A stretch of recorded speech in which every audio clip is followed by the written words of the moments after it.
नमस्ते,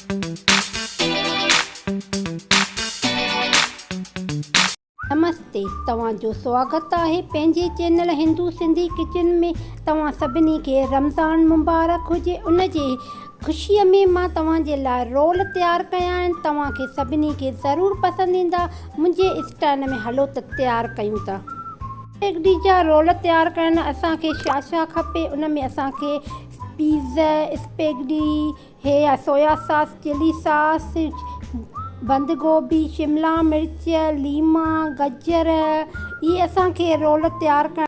तो असां कीअं कटिंग कयूं था। असां गजर कटिंग कयूं था, इनखे असां सन्हो सन्हो कटिंग कंदासीं सुठे नमूने सां, जीअं असांजा सुठे रोल तयारु थियनि। तमामु घणा मज़ेदार रोल थींदा। असांखे हिकु गजर इन में असांखे रोल तयारु करण लाइ असांखे खपंदी। ॾिसो असां कीअं कटिंग कयूं था, ईअं असांजी सुठे नमूने असांजी कटिंग कंदासीं। हे असांजा शिमला मिर्च, असां शिमला मिर्चनि खे कटींदासीं ऐं इन जो ॿिज असां अंदरां कटे छॾींदासीं। सुठे नमूने इन जी असां कटिंग कंदासीं। ॾिसो असां कीअं कटिंग कयूं था। तमामु घणा स्पेगेटी जा रोल सुठा थींदा आहिनि। तव्हां बि हिकु दफ़ो ज़रूरु ट्राए कजो, तव्हांखे ज़रूरु पसंदि ईंदा स्पेगेटी जा रोल। हे न असांजी बंद गोभी, असां इन जी कटिंग कयूं था। ॾिसो कहिड़े नमूने असां कटिंग कयूं था। तमामु घणा मज़ेदार थींदा आहिनि। तव्हां बि ज़रूरु ट्राए कजो। तव्हां इफ़्तारीअ में तव्हां समोसा पकोड़ा तयारु कंदा हो, मगर हे रोल तव्हां तयारु कजो। तव्हांखे चेंज लॻंदा, तव्हांखे ज़बरदस्त मज़ेदार लॻंदा। तव्हां ज़रूरु ट्राए कजो। असां पाणी बॉइल करणु रखियो आहे स्पेगेटी इन में विझण जे लाइ। इन में असां गॾु पीज़ बि विझी छॾींदासीं बॉइल करण जे लाइ। इन में असां हिकु चमचो लूणु विझंदासीं ऐं घी विझी छॾींदा, जीअं सुठे नमूने असांजा बॉइल थी वञनि पीज़ ऐं स्पेगेटी। ॾिसो कीअं बॉइल थिए थी।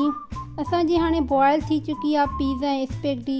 इहा सुठे नमूने बॉइल थी वई आहे। हाणे असां इन खे हल्को पाणी बि विझंदासीं, जीअं इन जी चिकनाहट ख़तमु थी वञे। ॾिसो इन खे असां वॉश कंदासीं। असां तईअ में 2 चमचा घी विझंदासीं।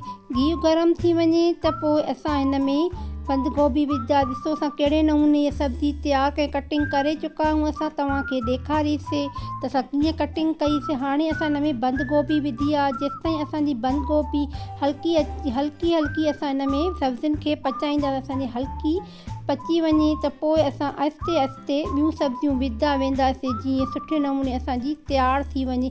बंद गोभी, शिमला मिर्च ऐं गजर असां हिन में विझंदासीं। ॾिसो असां कीअं तयारु कयूं था इहा सब्जी। ॾिसो असां हिन में गजर विधीसीं ऐं असां हिन में ग्रीन चिलीज़ विझोसीं। तव्हां भली स्किप बि करे सघो था ग्रीन चिलीज़। असां हिन में हिकिड़ो ग्रीन चिलीज़ असां विधोसीं ऐं बंद गोभी ऐं असां गजर विधीसीं। इहा सुठे नमूने असां हिन खे पचाईंदासीं, जीअं असांजी सुठी पची वञे।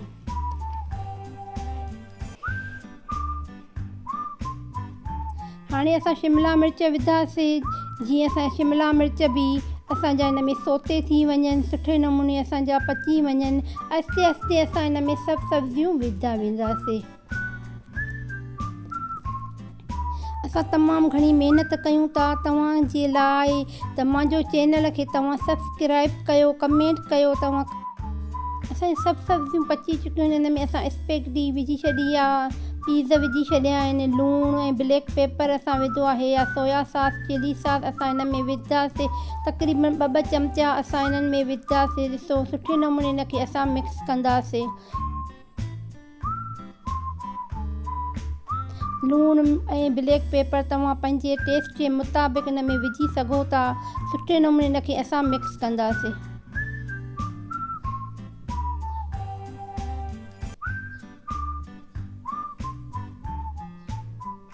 असांजा मिक्स थी चुका आहिनि। ॾिसो असां कीअं मिक्स कयासीं। असांजा मिक्स थी चुका आहिनि। हाणे असां हिन में लीमो विझंदासीं। तव्हां पंहिंजे टेस्ट जे मुताबिक़ लूणु, मिर्च, ब्लैक पेपर ऐं सोया सॉस, चिली सॉस तव्हां विझी सघो था। असां हिन में 2 चमचा असां सोया सॉस ऐं चिली सॉस जा विधासीं। लीमो विधोसीं हिकिड़ो। हाणे असांजी सब्जी तयारु थी चुकी आहे। असां 5 मिंट असां हिन खे रखंदासीं ढकु ॾेई करे।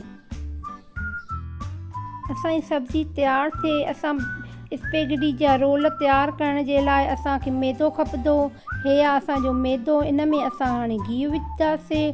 गिहु असांजो इन में 2 चमचा असां इन में गिहु विझंदासीं। ॾिसो कीअं असां अटो ॻोयूं था। 2 चमचा असां इन में गिहु विधोसीं। इनखे असां सुठे नमूने मिक्स कंदासीं। इन में लूणु विझंदासीं। लूणु तव्हां पंहिंजे टेस्ट जे मुताबिक़ विझो। इन में असां 1/2 चमचो लूणु विधोसीं। हीअ आहे असांजी अजवाइन। असां अजवाइन खे हथ ते क्रश कंदासीं। पोइ असां इनखे विझंदासीं। हिकु करो असां मिक्स कंदासीं जीअं असांजो गिहु ऐं अजवाइन सुठे नमूने मिक्स थी वञे। अटो ॻोहे चुका आहियूं। ॾिसो असांजो अटो ॻोहिजी चुको आहे। हाणे असां इनखे गिहु हयूं सुठे नमूने सां इनखे मिक्स सुठे नमूने सां इनखे अटो ॻोहे चुका आहियूं। न नरम हुजे न सख़्तु हुजे। जीअं ॾिसो असां कीअं अटो ॻोथो आहे। हाणे असां इनखे रेस्ट करण लाइ रखी छॾींदा। तक़रीबन 1/2 कलाक असां इनखे रेस्ट कराईंदासीं। मलमल जे कपिड़े खे असां आलो कयो आहे पाणीअ सां। हाणे असां इनखे रखी छॾींदासीं रेस्ट करण जे। कटोरीअ में असां मैदो विधो आहे। गोल इन जो तयारु कंदासीं रोल तयारु करण जे लाइ। ॾिसो असां कीअं मिक्स कयूं था। इनखे सुठे नमूने असां इनखे मिक्स कंदासीं।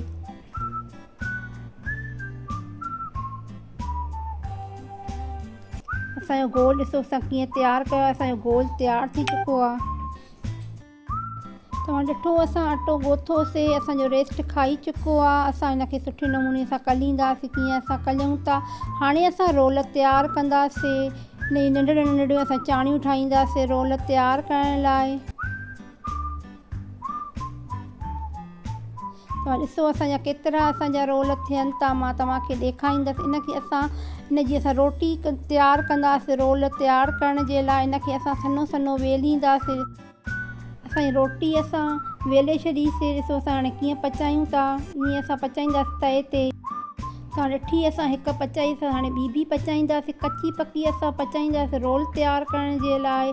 असां रोटी ॾिसो असां हिन में विधी आहे रोल तयारु करण जे लाइ। असां इहा शीट आहे असां इहा तयारु कयूं था। इन में असां ॾिसो था इहा सब्ज़ी जेका असां स्पेगेटी जी ठाही आहे असां हिन में रोल में विझंदासीं। कीअं असां बंदि कयूं था। तव्हां ॾिसो असां कीअं बंदि कयूं था जीअं सुठो असांजो रोल तयारु थी वञे।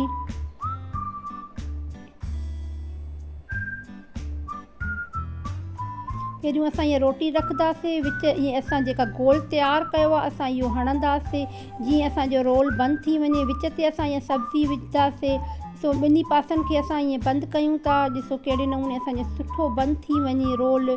इनखे असां गोल हणी छॾियोसीं। हाणे असांजा रोल तयारु आहिनि। जीअं सुठे नमूने बंदि कयो जीअं असांखे खुलनि न। फ्राए थियण वक़्तु असांजा ख़राबु थी वेंदी असांजी गिहु। ॾिसो असां कीअं असां इहे फ्रीज़ करे असां रखी सघूं था। तव्हां रमज़ान में या ईअं ई तव्हां जॾहिं तव्हांजी दिलि थिए रोल तयारु कयो। असां ॾिसो कीअं फ्रीज़ में रखिया यानी कि फ्रिज में रखिया खणी करे फ्रीज़र में। हाणे असां रोल तयारु कयूं था। हाणे असां इन्हनि खे फ्राए कयूं था।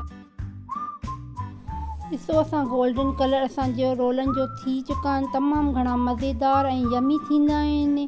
ॾिसो असांजा कीअं रोल तयारु थियनि था। तमामु घणा मज़ेदार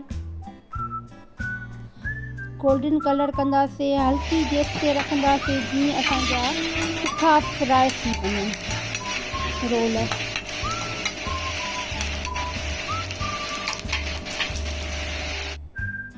ॾिसो असांजा रोल तयारु आहिनि मज़ेदार यमी टेस्टी। हाणे पंहिंजे चैनल खे तव्हां सब्सक्राइब कयो कमेंट कयो। ॾिसो असांजा अंदरि बि सुठे नमूने पची चुका आहिनि टेस्टी ऐं मज़ेदार। हाणे पंहिंजी भेण खे इजाज़त ॾींदव।